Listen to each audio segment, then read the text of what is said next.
सूर्य ग्रहण एक तरह का ग्रहण है जब चंद्रमा पृथ्वी और सूर्य के मध्य से होकर गुजरता है तथा पृथ्वी से देखने पर सूर्य पूर्ण अथवा आंशिक रूप से चंद्रमा द्वारा आच्छादित होता है।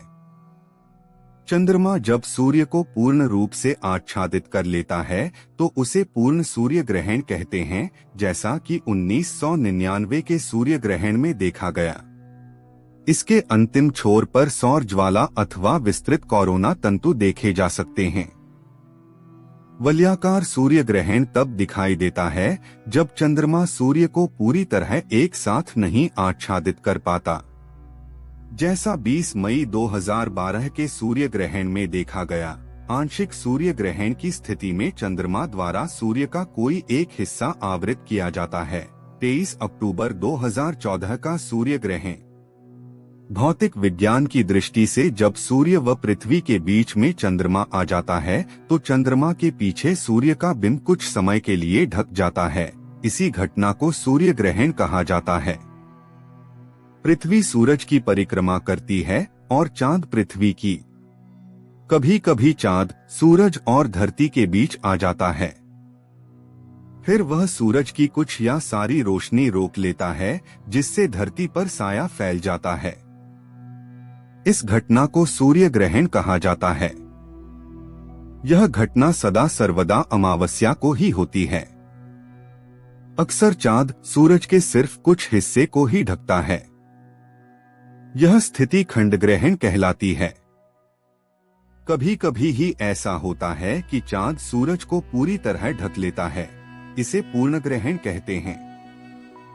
पूर्ण ग्रहण धरती के बहुत कम क्षेत्र में ही देखा जा सकता है। ज्यादा से ज्यादा 250 किलोमीटर के संपर्क में। इस क्षेत्र के बाहर केवल खंड ग्रहण दिखाई देता है। पूर्ण ग्रहण के समय चांद को सूरज के सामने से गुजरने में 2 घंटे लगते हैं। चांद सूरज को पूरी तरह से ज्यादा 7 मिनट तक ढकता है। इन कुछ क्षणों के लिए आसमान में अंधेरा हो जाता है, या यूं कहें कि दिन में रात हो जाती है। ग्रहण प्रकृति का एक अद्भुत चमत्कार है। ज्योतिष के दृष्टिकोण से यदि देखा जाए तो यह अभूतपूर्व अनोखा विचित्र ज्योतिष ज्ञान है जो ग्रह और उपग्रहों की गतिविधियां एवं उनका स्वरूप स्पष्ट करता है। सूर्य ग्रहण सूर्योपराग तब होता है जब सूर्य आंशिक अथवा पूर्ण रूप से चंद्रमा द्वारा आवृत व्यवधान बटा बाधा हो जाए।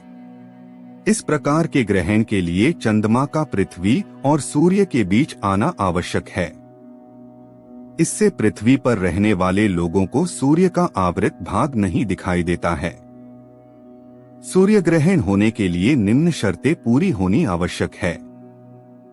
अमावस्या होनी चाहिए। चंद्रमा का अक्षांश शून्य के निकट होना चाहिए। उत्तरी ध्रुव को दक्षिणी ध्रुव से मिलाने वाली रेखाओं को रेखांश कहा जाता है तथा भूमध्य रेखा के चारों वृत्ताकार में जाने वाली रेखाओं को अंशांश के नाम से जाना जाता है। सूर्य ग्रहण सदैव अमावस्या को ही होता है। जब चंद्रमा क्षीणतम हो और सूर्य पूर्ण क्षमता संपन्न तथा दीप्त हो। चंद्र और राहु या केतु के रेखांश बहुत निकट होने चाहिए। चंद्र का अक्षांश लगभग 0 होना चाहिए और यह तब होगा जब चंद्र रविमार्ग पर या रविमार्ग के निकट हो। सूर्य ग्रहण के दिन सूर्य और चंद्र के कोणीय व्यास एक समान होते हैं। इस कारण चंद्र सूर्य को केवल कुछ मिनट तक ही अपनी छाया में ले पाता है। सूर्य ग्रहण के समय जो क्षेत्र ढक जाता है उसे पूर्ण छाया क्षेत्र कहते हैं। चंद्रमा द्वारा सूर्य के बिंब के पूरे या कम भाग के ढके जाने की वजह से सूर्य ग्रहण 3 प्रकार के होते हैं, जिन्हें पूर्ण सूर्य ग्रहण, आंशिक सूर्य ग्रहण व वलयाकार सूर्य ग्रहण कहते हैं।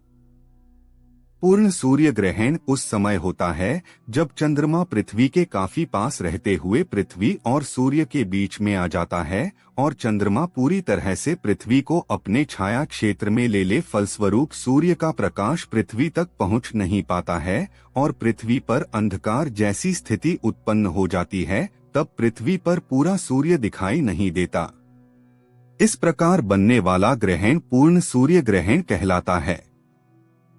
आंशिक सूर्य ग्रहण में जब चंद्रमा सूर्य व पृथ्वी के बीच में इस प्रकार आए कि सूर्य का कुछ ही भाग पृथ्वी से दिखाई नहीं देता है, अर्थात चंद्रमा सूर्य के केवल कुछ भाग को ही अपनी छाया में ले पाता है, इससे सूर्य का कुछ भाग ग्रहण ग्रास में तथा कुछ भाग ग्रहण से अप्रभावित रहता है, तो पृथ्वी के उस भाग विशेष में लगा ग्रहण आंशिक सूर्य ग्रहण कहलाता है।